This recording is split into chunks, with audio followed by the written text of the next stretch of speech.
No icebergs down here. Britannic was hit by a torpedo.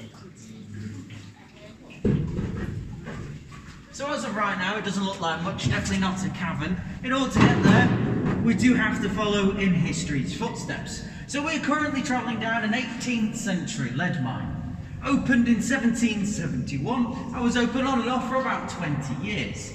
And it was open for such a short amount of time, as this place was a financial disaster. They poured well over £20,000 into it, and only managed to extract £4,000 of lead back out. In today's money, that's a loss of roughly £5 million. Hence the ticket prices. We are trying to make most of that back. Apologies.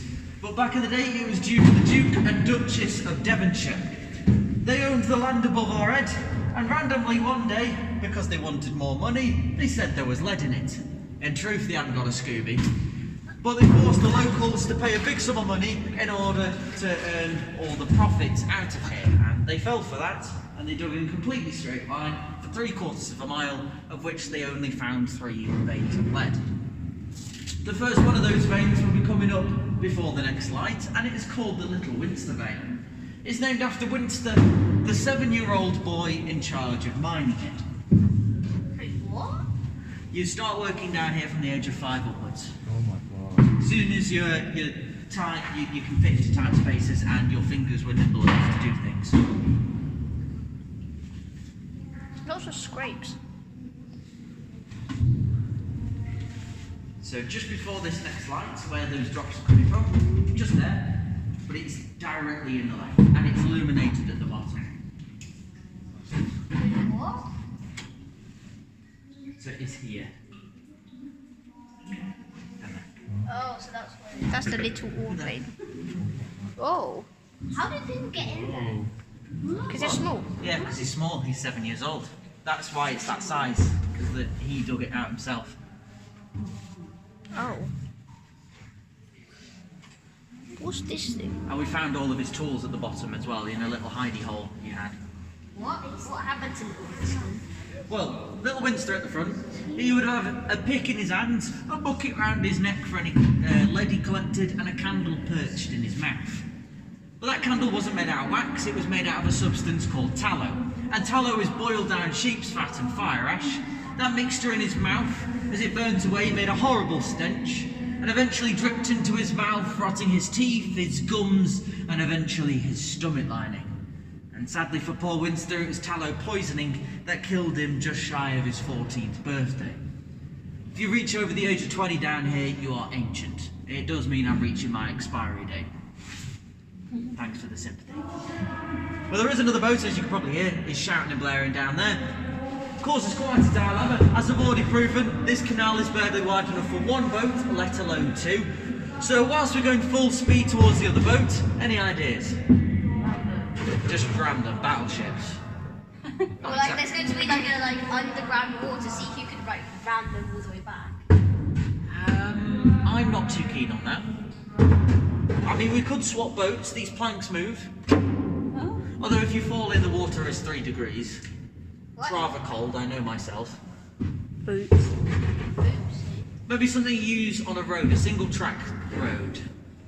Like a side But bank I'm pretty thing. sure this place is not there. I think I heard the right word somewhere. Like a side bank thing. Did I hear a passing place laid by? Either or, we've got one of them down here. And ours is called the Halfway House. Any idea why it's called the Halfway House? This is Halfway down. It's halfway through. Well, it is situated exactly Halfway. Really? 1/3 of the way down the tunnel. Oh. It's named after a pub. Like all great things are. Was So it when we pull oil? into there, it is the lowest part of the tour, please mind your heads. But the Halfway House back in the day was used for equipment storage, things such as explosives and alcohol. Great mix next to each other. Wait, what? Uh-oh. But isn't Fire.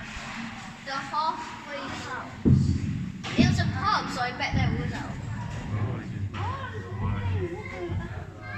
Well, is this like another bay? No, they just dug this out purposely to store things in here. Okay, everybody. Has Leo told you that it is actually a very big day for him today? No. Birthday? No. No, he's never said nothing, mate. Oh, why have you not told told them. So first of all, it's actually Leo's 13th birthday today. Happy birthday. Happy birthday! Now, there is another reason as to why it's a big day for his day, and that is because Leo has just found out this morning he has just become a father. Wait. Congratulate him on that. And also, this is the big reason Leo is actually part of the youth offender scheme that we run down here. And he's actually on his first day release from prison today. Congratulate him. I can't tell you what he's done, but Is that actually true? but just let you know there's still red stains all over the cabin from this morning when he worked. So yeah, I'm not sure why he's taking the boat down there as well. I think it's because his tank doesn't connect. Something like that. Anyway, enjoy the rest of your 13, isn't that an unlucky number? See you. It's not as funny once you've heard it 4 times in a day, Oh. but none of that was true. I Sorry to thought burst so. the bubble, I thought so. but I'm older than that. I haven't been in trouble with the police, and nor do I have a child. What's this place Point that always out there. filled Is with it water? actually? Anyway. Wait, what's down there? Well, so they went further along. They found a natural passage known as the Halfway House series. It's 400 metres long, but it does include a 40-metre drop. So they went down there back in the day, risking their lives and their children's lives to find nothing. They found nothing. So to stop you guys from going down there and exploring it yourselves, there is an iron door at the end of this passage. Not very exciting if you've ever seen a door before, but here you are. That's a door. What? When was that door put there? I think we put it in the 50s. Was it always So- filled with water? It was, yes. Oh. I would ask for another bit of helping hand in pushing out. Those of you towards the back, if you could help steer so we don't end up smacking into the back wall, or a parking sensor, that might help if you so wish. Yeah, so much scrapes on the wall. Wow. Be careful. Ah, there's rock. What type of rock is this? Limestone. I guess so, it's white. Oh. Okay, that's interesting. I've never had a tall group hit this wall before. But thank you very much, that's made that much quicker. There are definitely a lot more worse groups than you. That was fairly up there. The worst ones are when you get a full boat of 22 adults. They either don't do anything, so you have to do it yourself, or they all go at once, smack into this back wall, and people land on top of each other. So Oops. at least that didn't happen. Yep. Now just a bit further along. How many people died down there? Over there at the halfway house? Oh, just at the halfway house. I couldn't tell you. The approximate number of fatalities down here is 250. Wait, what? But just a bit further down, they found the second vein of lead, known as the Longcliffe vein. It goes 50 metres either side of us. It is bricked off, mainly because it also access into the Longcliffe mine above my head. It was purely accidental they met them. But the people in the Longcliffe miners, the miners weren't too happy that Speedwell has literally dug a vein from straight underneath their feet. And so there's many stories of the miners from Longcliffe chucking rocks onto people's heads down here. So they weren't the nicest bunch, hence why it's blocked off. More bricks. But from the get-go, it has been used as a canal, as a toll route, mainly, for the other mines and the natural cavern at the other end. So people would pay them to get it out of here because it was much quicker using boats. So the boats have been down here all the time, but back in the day, it was a slightly different way of propelling them. On the sides of the walls, a lot of chiselled out holes, intermittently placed. Some of the bits of wood left in them. But these holes, they used to have big wooden pegs sticking out of them.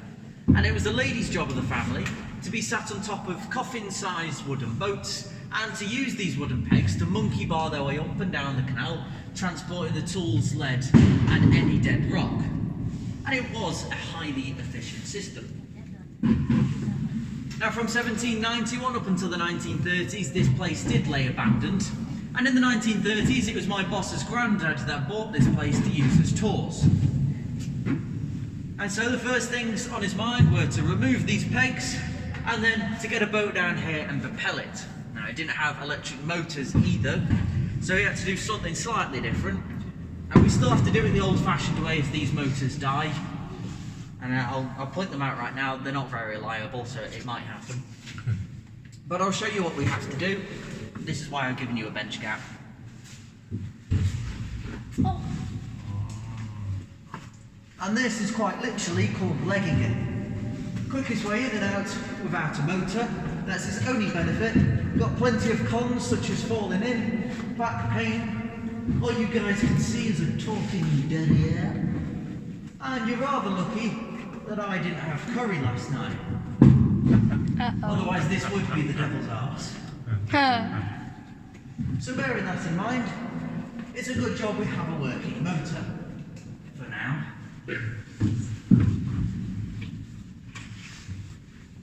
Wait, so like when they were mining this, it was always filled with water? Yes. So then all of the men had to like step in the water? They did have to walk through the water. How deep is it? It's about a metre and a half, so you can stand up in it. It was shallower back in the day though, so it was easier for them.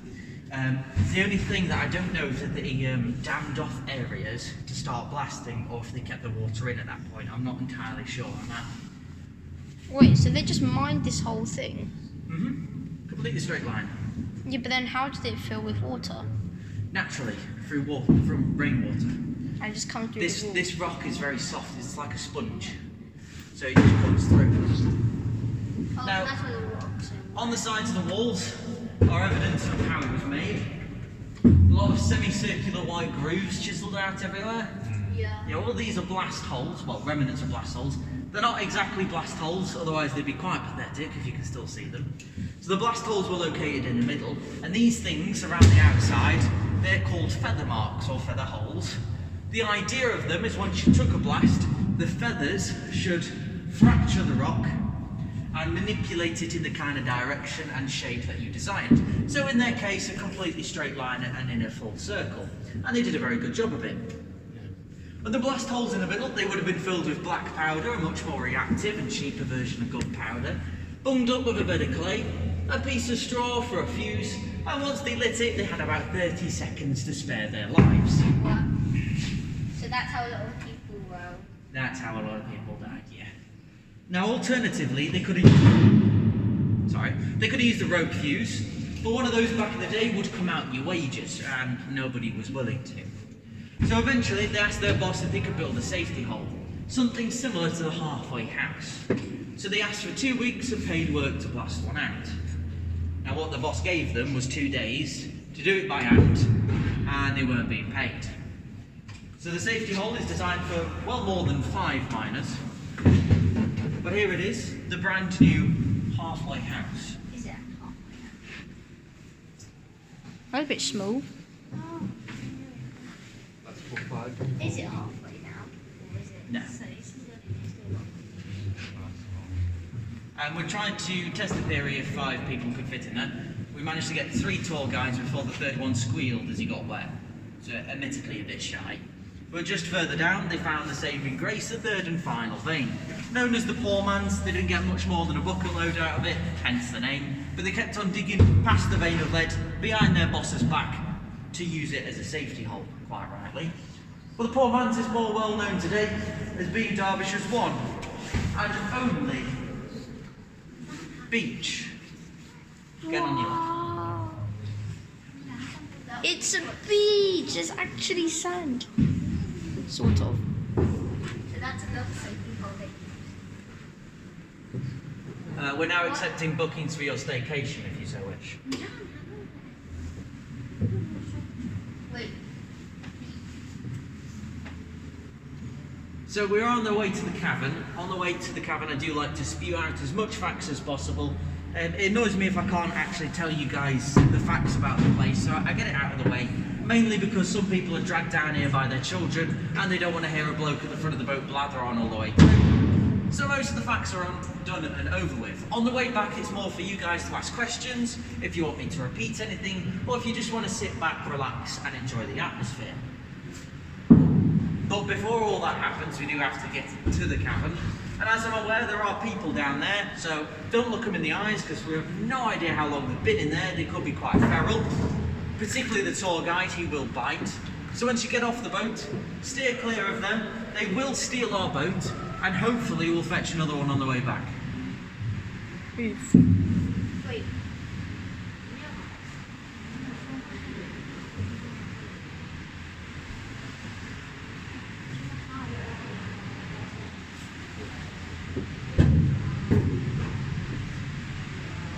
hear something. I hear flowing water.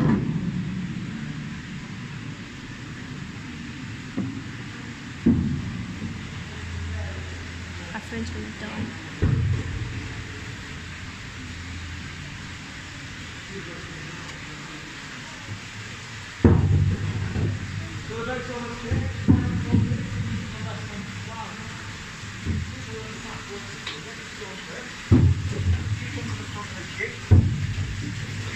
At the back of the boat, if you want to go all the way to the back of the queue for me.